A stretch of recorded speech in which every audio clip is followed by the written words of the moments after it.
salaamaaleykum yéen a ngi ak Sala bu seen émission fee mu fi ak feneen ay beñe frits laa leen indi ñu sandis ko wóop law neex na bay bëgg dee ay ci lu ñuy def tout simplement mooy am nañ foofu suñu farine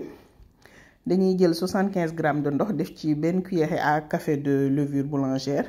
def ci tuuti suukar sotti levure beeg ndox bi def ci meew 75 millilitres lépp ngi noonu ma bindal leen benn pincée sel ñu pétrir ma gis ni dafa xaw a sec tuuti ma dolli ci tuuti ndox gis nga damay wis tuuti rek voilà ça dépend nag des farines ay ca gis nga wis naa ci lépp boo ko defee ma daal di koy pétrir ba mu homogène waaw da ngay pétrir moom teg ci plan de travail bi pétrir ko ba mu nooy benn 5 à 10 minutes nga def ci kii bi teg mu poussé gis nga ko nga daal di koy débarrasser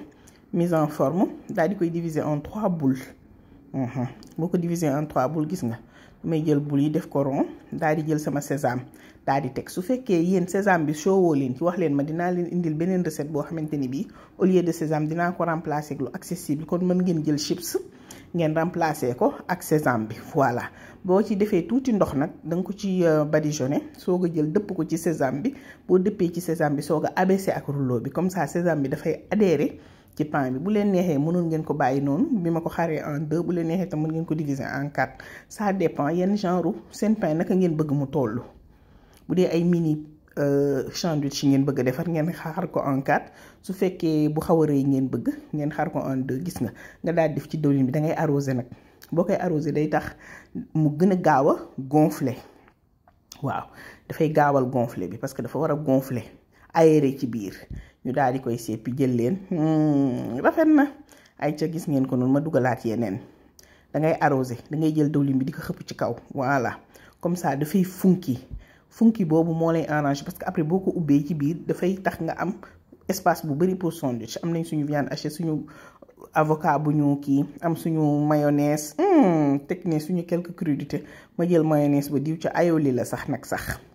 daal di jël salade dugal ca mënta ñàkk tamaate ma dugal laal som soble damay dugal concombre de waaw daal di jël aioli bi gis nga ko diw ca beneen côté bi beneen side bi jël viande hachée bi roof ko ci biir mais mes amours sandwich bi xoolal leen ma lii rek ma jël bu mag bi gis ngeen ko noonu pour les plus gourmands moom tam dama koy farcir jël gis nga ubbi mu nekk air ci biir kese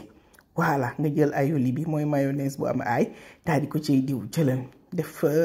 guacamole bi waaw mooy avocat bi ci biir teg ñoom concombre tomate wi soble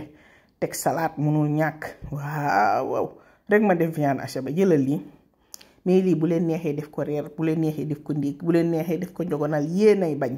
lii laa leen indiloon bu leen fàtte abonné aimer partager vidéo yi pour plus de visibilité en plus boo leen di aimer vidéo yi daf ñuy may courage ñuy indi beaucoup plus de recettes s'il vous plaît merci mes amours bu leen fàtte abonné aimer nag dégg ngeen waaw góore